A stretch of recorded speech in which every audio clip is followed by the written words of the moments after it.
Hi பிள்ளைகள், திரும்பவுமாக ஒரு பாடம் மூலமாக ஆண்டி உங்களை சந்திக்க வந்திருக்கிறேன். நீங்க எல்லாரும் எப்படி இருக்கிறீங்க? இன்றைக்கும் நாங்க ஒரு இன்ட்ரெஸ்டிங்கான பாடம் ஒன்றை பார்க்க போறோம். அதன் மூலமாக நாங்க என்ன கற்றுக்கொள்ளலான்னு அதையும் நாங்க பார்க்க போறோம். அடிக்கடி பரிச்சயமான ஒரு பகுதி தான். நாங்க சின்ன காலத்துல நீங்க கேள்விப்பட்டிருக்கலாம் இந்த கதைய. இந்த சம்பவத்த நீங்க லூக்கா 10ஆம் அதிகாரம் 25ஆம் வசனத்திலிருந்து 37ஆம் வசனம் வரையிலான பகுதியில இந்த உவமைய நீங்க பார்க்கலாம். ஏசப்பா சொன்ன ஒரு உவமை தான் இது.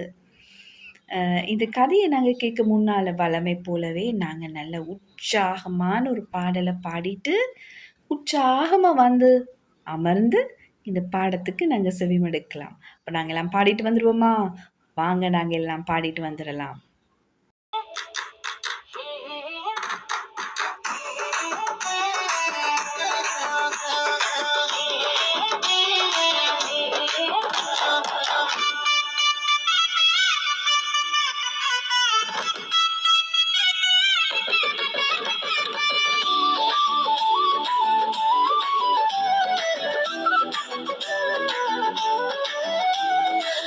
கால்கள் தந்தாரு, துதிப்பாட வைத்தாரு, உண்மையான ராஜாவா என்னை தேவன் கண்டாரு. கால்கள் தந்தாரு, துதிப்பாட வைத்தாரு, உண்மையான ராஜாவா என்னை தேவன் கண்டாரு. கொஞ்சத்திலே உண்மை வேண்டும் தம்பி தங்கையே, அநேகத்தில் அதிகாரி ஆக்கிடுவாரே.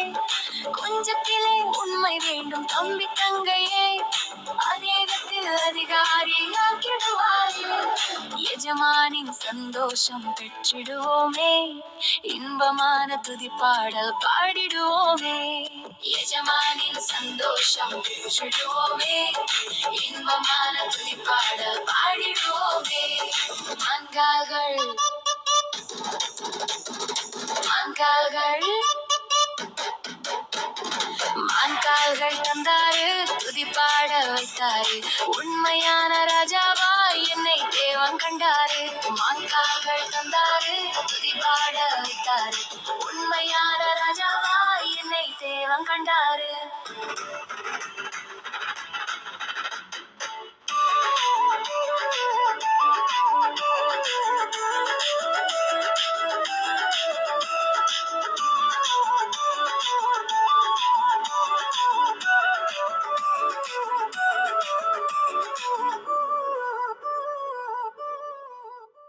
அழகான பாடலை நாங்க பாடிட்டு வந்துட்டோம். இப்ப நாங்க வழமை போலவே நான் ஆண்டி எப்பவும் சொல்றது, உங்களோட வேதத்தை கையில வச்சுக்கொள்ளுங்க. ஆண்டி சொல்ற நேரங்கள்ல உங்களுக்கு அதை ரிஃபர் பண்ற நேரம் இன்னும் கூட அது தெளிவா இருக்கும். அப்ப அதனால வேதத்தையும் கையில எடுத்துக்கொள்ளுங்க. லூக்கா 10ஆம் அதிகாரம் திருப்பிக் கொள்ளுங்க. 25ஆம் வசனத்திலிருந்து நாங்க பார்க்குற உவமை தான் இது. ஆண்டி இது கதைக்கு முன்னால நாங்க பேக்ரவுண்ட நாங்க பார்க்குறோம்னு சொன்னா, ஒரு வேத அறிஞர், சரியா? வேத அறிஞர்ன்னு சொன்னா வேதத்தை கற்று அதை ஆராய்ச்சி செய்கிற ஒரு அறிஞர், நல்ல ஒரு ஸ்காலர், சரியா? இவர் என்ன செய்கிறாரு, ஒரு கேள்வி, இயேசுவை சோதிக்கும்படியாக ஒரு கேள்வி ஒன்றை கேட்கிறாரு. என்ன கேள்வி நாங்கள் பார்த்தா, நித்திய வாழ்வை பெற்றுக்கொள்றதற்கு நாங்கள் என்ன செய்யணும் அப்படின்னு சொல்லிட்டு கேட்குறாரு. நிலையான வாழ்வை அடைவதற்கு நாங்கள் என்ன செய்ய வேண்டும்னு கேட்குற நேரத்தில் இயேசப்பா சொல்கிற பதில் என்னவா இருக்கும்? நீங்கள் சொல்லுங்கள். நீங்க வேதத்தை ஆராய்ஞ்சு கற்றுக்கொள்றீங்க தானே, அதுல என்ன இருக்குன்னு கேட்குறாரு. அப்ப இவர் சொல்றாரு, அதுல இருக்கு முதலாவது இந்த 2க்கு மிக முக்கியமான கற்பனைகளை தான் சொல்றாரு. முதலாவது முழு இருதயத்தோடும், முழு உள்ளத்தோடும், முழு ஆத்மாவோடும் தேவனை அன்பு செய்ய சொல்லியும், எங்களைப் போல பிறரையும் நேசிக்க சொல்லியும் சொல்றாங்க அப்படின்னு சொல்லிட்டு சொல்றதை நாங்க பார்க்கலாம். அப்ப இந்த வேதாறிஞர் இப்படி சொல்ற பதிலை கேட்டு இயேசு சொல்றாரு, சரியா சொன்னீங்க, அதை நீங்க செய்யுங்க, அதை தான் நீங்க செய்யணும் அப்படின்னு சொல்லிட்டு சொல்றாரு. அப்ப திரும்ப இவர் எனக்கு இதை பத்தி இன்னும் நல்லா தெரியும்னு சொல்லி காட்டுறதுக்காகவும், நான் யோசிக்கிறது சரின்றத வெளிப்படுத்துறதற்காகவும் கேட்கிறாரு. அப்ப எனக்கு பிறன் யார், இந்த அயலவன் யார் அப்படின்ற ஒரு கேள்வியை கேட்கிறாரு. அப்ப இந்த கேள்வியை கேட்கிற நேரம் இயேசு என்ன செய்றாரு, ஒரு உவமைய சொல்றாரு. உவமைனா என்ன பிள்ளைகள்? அதாவது அத ஒரு விஷயத்தை விளங்கப்படுத்துறது, கதை மூலமாக விளங்கப்படுத்துறது. தானே. அப்ப இயேசு ஒரு உவமையை சொல்றத நாங்க இங்க பார்க்கலாம். இப்ப இந்த உவமையை ஆண்டி சொல்ல முன்னால ஒரு வீடியோ ஒன்று நாங்க பார்த்துட்டு வந்துரலாம். சரியா? வாங்க நாங்க அந்த வீடியோ பார்த்துட்டு வந்துருவோம். ஒரு மனிதர் எருசலேமிலிருந்து எரிகோவுக்கு பயணம் சென்றார். பயணத்தின் போது கொள்ளையர்கள் அவரை தாக்கி காயப்படுத்தினர். அந்த வழியாக வந்த ஒரு ஆசாரியரும் ஒரு லேவியரும் அவரை கண்டபோதும் உதவாமல் சென்று விட்டார்கள். அப்போது ஒரு சமாரியர் அந்த வழியாக வந்தார்.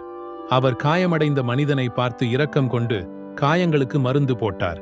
பிறகு தன் கழுதையில் ஏற்றி ஒரு விடுதிக்கு கொண்டு சென்று தங்குவதற்கும் சிகிச்சைக்குமான செலவையும் வழங்கினார். இதுதான் அந்த சம்பவம். அந்த வீடியோல நீங்க பார்த்த கதை தான் நடக்குது. அப்படின்னு சொல்லிட்டு இந்த கதைய சொல்றாரு. இது எதுக்கு சொல்றாரு? விளங்கப்படுத்துறதுக்கு. என்ன? அவர் வேத அறிஞர் கேட்ட கேள்வி, எனக்கு அயலவன் யார்? இந்த கேள்விக்கு பார்த்தீங்கன்னா இந்த கதைய சொல்றாரு. ஒரு மனிதன் பார்க்குறோம் நாங்க, ஒரு யூதன் எருசலேம்ல இருந்து எரிகோவுக்கு போறாரு. அவர் போற வழியில நடுவழியில திருடர்கள் வந்து அவரை காயப்படுத்தி அவரை கொள்ளையடிச்சிட்டு குற்றுயிராய் விட்டுட்டு போறாங்க. சரியா? இப்போ குற்றுயிரா இருக்கிறாரு. சரியான வேதனையோட காயங்களோட ஒருத்தர் இருக்கிறாரு. இப்போ அப்படி இருக்கிற நேரத்தில் நீங்கள் பார்த்தீங்கன்னா முதலாவது ஒரு ஆசாரியன்னா மதகுரு. இப்போ எங்கட இருக்கிற மதகுருமார் மாதிரி ஒரு மதகுரு அந்த வழியாக போகிறாரு. பார்க்காதவர் மாதிரி போகிறாரு. ரைட். ரெண்டாவது யார் போகிறாரு? லேவியர். அதாவது லேவியர்கள் நாங்கள் பார்த்துருக்கோம் தானே. பழைய ஏற்பாட்டு காலத்துலேருந்து லேவியர்களை வேறு பிரித்து எடுத்தாங்க. அதாவது அவங்க ஆலய காரியங்களில் ஆல்டர் சர்வஸ் மாதிரி அவங்க தான் அந்த அதிபரிசுத்த ஸ்தலத்துக்குள்ளே போகலாம், தூபம் காட்டலாம். அப்படியாக ஆராதனைக்காக தெரிந்து கொண்ட ஒரு சந்தர்ப்ப லேவியனும் அவர் ஆராதிக்கிறதுக்காக இருக்கிறவர் அவரும் போகிறாரு. மூன்றாவதாக வாராரு ஒரு சமாரியன் வாராரு. ரைட். அவர் வந்து பொதுவாக சமாரியர்கள்னா அவங்கள ஒதுக்கி வைத்திருக்கிறது வழக்கம். யூதர்கள் நீங்கள் பார்த்தீங்கன்னா அவங்க சில சட்டத்திட்டங்களை கடைப்பிடிக்கிறனால இந்த சமாரியர்களை வந்து அவங்க ஒதுக்கி வைத்திருந்தாங்க அந்த காலப்பகுதியில். அப்போ இப்படியாக ஒதுக்கி வைத்திருந்த ஒருவர் அவருடைய இனமில்லாத ஒருவராக இருந்தாலும் கூட இவருக்கு நாங்கள் உதவி செய்கிறத நாங்கள் பார்க்கலாம். உடனே அவர் என்ன செய்கிறார்? காயங்களுக்கு எண்ணெய் பூசுகிறார். என்ன பூசி அது மாத்திரமல்ல தண்டை கழுதையில் ஏற்றி இவரை கொண்டு போகிறார். இவரை கொண்டு போயிட்டு ஒரு சத்திரத்தில் போய் இவரை விட்டுட்டு இவர் சொல்கிறாரு, பணம் கொடுத்து 2 தினாரியம் அந்த காலத்தில் ஒரு பெரிய ஒரு தொகை, அது கொடுத்துட்டு சொல்கிறாரு, பத்தாட்டி இன்னும் தேவைப்பட்டால் நான் வார நேரத்தில் நான் உங்களுக்கு தருவேன் அப்படின்னு சொல்லிட்டு இவரை நாங்கள் மிகவும் கேர் பண்ணி பார்த்து உதவி செய்ததை நாங்கள் பார்க்கலாம். அந்த நேரத்தில் அவருக்கு தேவைப்பட்டது அதுதான். என்ன? யாராவது ஒருவர் தன்னை உதவி செய்கிறேன்னு குற்றுயிராய் விட்டுட்டு போயிட்டாங்க. அப்படியான நேரத்தில் அவருக்கு தேவைப்பட்டது அது. அப்போ கேட்குறாரு இந்த கதையை சொல்லிட்டு, இதில் யார் அயலவர்? நான் உங்ககிட்ட கேட்குறேன், நீங்கள் எனக்கு சொல்லுங்க, யார் அயலவர்? யாரு? நீங்க சொல்லுங்க. உதவி செய்தவர் தான். என்ன? உதவி செய்தவர் தான். அதே தான் அவங்களும் சொன்னாங்க. அப்போ ஏசப்பா சொல்கிறாரு, அதை போல் இன்றைக்கு எங்களையும் இருக்க சொல்லி சொல்கிறாரு. பெரிய ஒரு சேலஞ்சிங்கான விஷயம். என்ன? லேசா எங்களுக்கு செய்ய லேசு. ஏசப்பா எங்களுக்கு உதவி செய்வார். ஆனாலும் சில நேரங்களில் சில சமயங்களில் நாங்கள் கஷ்டப்படுவோம். என்ன? ரைட். இன்றைக்கு அதை தான் நாங்கள் யோசிக்க போகிறோம்.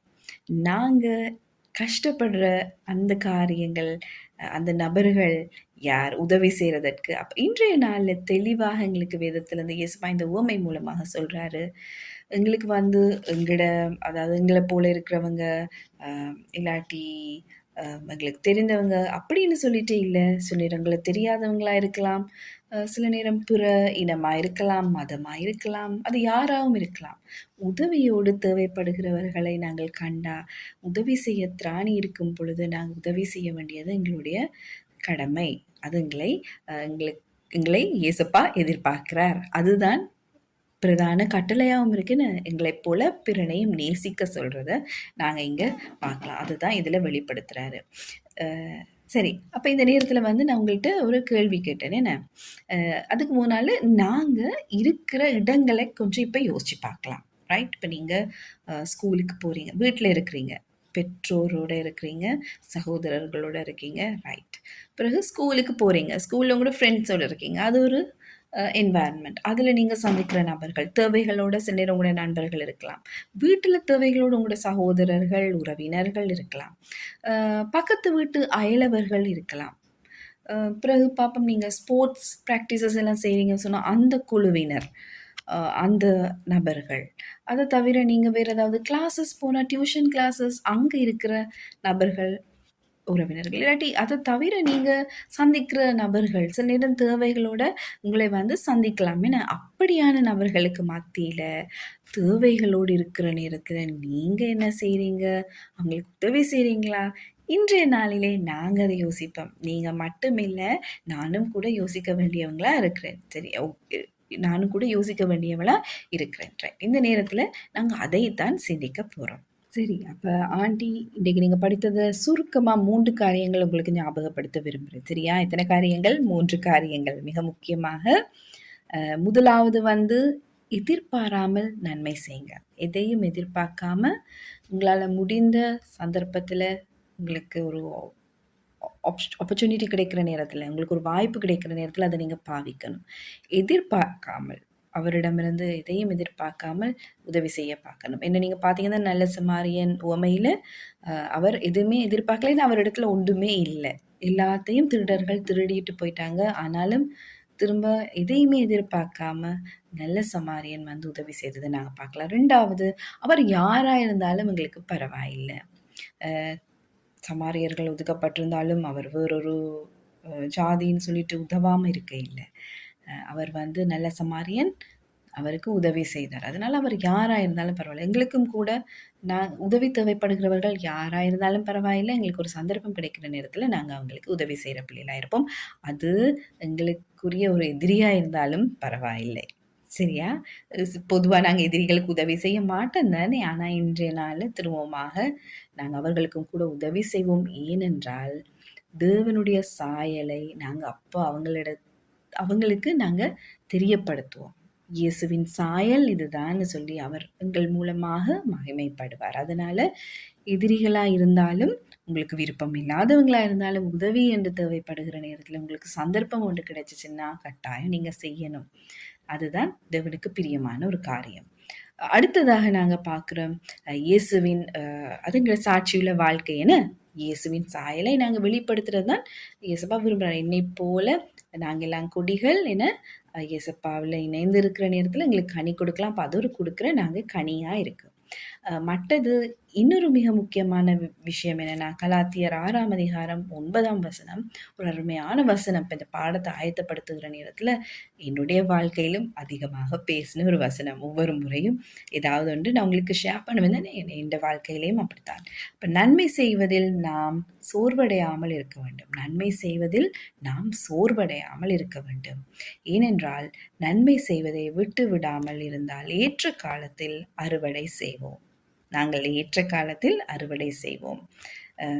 நன்மையை கண்டு இயேசுவை அநேகர் ஏற்றுக்கொள்வாங்க. எங்களுக்கு அதுதான் வேணும். ஏன்னா அந்த சாயல்ல நாங்க இருக்கிறதா நேரத்துல அநேகரை நாங்கள் நாங்கள் இயேசுப்பாவின் அன்பை வெளிப்படுத்தி அவங்களுடைய வாழ்க்கையும் நாங்க என்ன செய்யலாம்? காப்பாற்றலாம். ஏன்னா அழிவுக்குள்ளான வாழ்க்கையிலிருந்து அ ஒரு நன்மையான வாழ்க்கைக்குள்ள கொண்டு வரலாம். ஏன்னா நித்திய வாழ்க்கைக்குள்ளாக அவர்களையும் நாங்க கொண்டு வரலாம். அப்ப நீங்க பார்த்தீங்கன்னா, இந்த சோர்வடையாமல் நன்மை செய்யணும்ன்றது வந்து ஆண்டியும் ஒரு தனியார் வங்கி ஒன்றுல வேலை செஞ்சு கொண்டிருக்கிறேன். அப்ப அநேக நேரங்கள்ல உதவி செய்ய சந்தர்ப்பம் கிடைச்சா, யாருக்குமே மிகவும் அன்போட சந்தோஷமாக உதவி செய்ற நேரத்துல, சில நேரங்கள்ல வந்து சிலர் அதை விளங்கிக் கொள்ளாமல், அவங்க அதை ஒரு வித்தியாசமா பார்த்து அது ஒரு கம்ப்ளைண்ட்டா போனா, ஒரு கஸ்டமர் சர்விஸ்ல கம்ப்ளைண்ட்டா போனா, இல்லாட்டி சில நேரம் ஒரு சின்ன மிஸ்டேக்குக்காக அவங்க அப்படி செய்ற நேரத்துல எங்களுக்கும் வந்து மிகவும் சோர்வடைஞ்சிருவேன். நான் இனி அந்த மாதிரி நான் அடிஷனலா எஃபோர்ட் எடுத்து நான் உதவி செய்ய மாட்டேன் அப்படின்ற மாதிரி நாங்க சோர்வடைந்துருவோம். ஆனா அப்படி இல்ல. நாங்க சோர்வடையக்கூடாது. நாங்க அவங்க எங்களை புரிந்து கொள்ளாமல் இருந்தாலும், நாங்க அவங்களுக்கு நன்மை செய்றதான நேரத்திலே, அது இயேசுவின் சாயலை வெளிப்படுத்த உதவுகிறது. அது எந்த இடத்திலேயும் பாருங்க, இப்ப ஆன்டி ஒரு தனியார் வங்கி ஒன்றுல வேலை செய்தாலும், அங்கேயும் கூட எனக்கு கொடுக்கப்பட்டிருக்கிற ஒரு சந்தர்ப்பம் இயேசுவின் சாயலை வெளிப்படுத்த. அதுபோல உங்களுக்கும் பாடசாலையில, உங்களோட வீட்டுல, அயலவர்களுக்கு மத்தியில இதெல்லாம் எங்களுக்கு கொடுக்கப்படுகிற சந்தர்ப்பங்கள். அப்ப இந்த சந்தர்ப்பத்தை நாங்கள் மிகவும் ஞானத்தோடு எங்களுக்கு இயேசப்பா சொன்னதை போல நாங்க எங்களுக்கு கிடைக்கிற ஆப்பர்ச்சுனிட்டியை நாங்க பாவிச்சு கொள்வோம். அப்ப நாங்க கண்களை மூடி ஜெபம் செய்வோம். நாங்க இயேசுவின் இடத்திலே இந்த நாளை நாங்க ஒப்பு கொடுத்து எங்களுக்கு தீர்மானங்களை எடுக்க உதவி செய்யுமாறு நாங்க கேட்டுக்கொள்வோம். அன்பான இயேசு சுவாமி, இந்த நேரத்திலே நாங்க கற்றுக்கொண்டது போல சோர்ந்து போகாமல் நன்மை செய்ய எங்களுக்கு உதவி செய்யுங்க. எங்களுக்கு முன்னால தேவையோடு வருகிறவர்களுக்கு எங்களால் முடிந்த அளவு உதவிகளை செய்ய ஆண்டவரே நீங்க உதவி செய்யும்படியாக நாங்கள் ஜெபிக்கிறோம். இவை யாவற்றையும் எங்களுக்காய் மறித்த இயேசுவின் இனிதான நாமத்தினாலே, இன்றும் உயிரோடு இருக்கிற அந்த ஜீவனுள்ள நாமத்தினாலே நாங்கள் வேண்டி நிற்கிறோம். ஆமென். சரி பிள்ளைகள், இன்னொரு பாடம் மூலமா ஆண்டி உங்களை சந்திக்க வரேன். பாய்.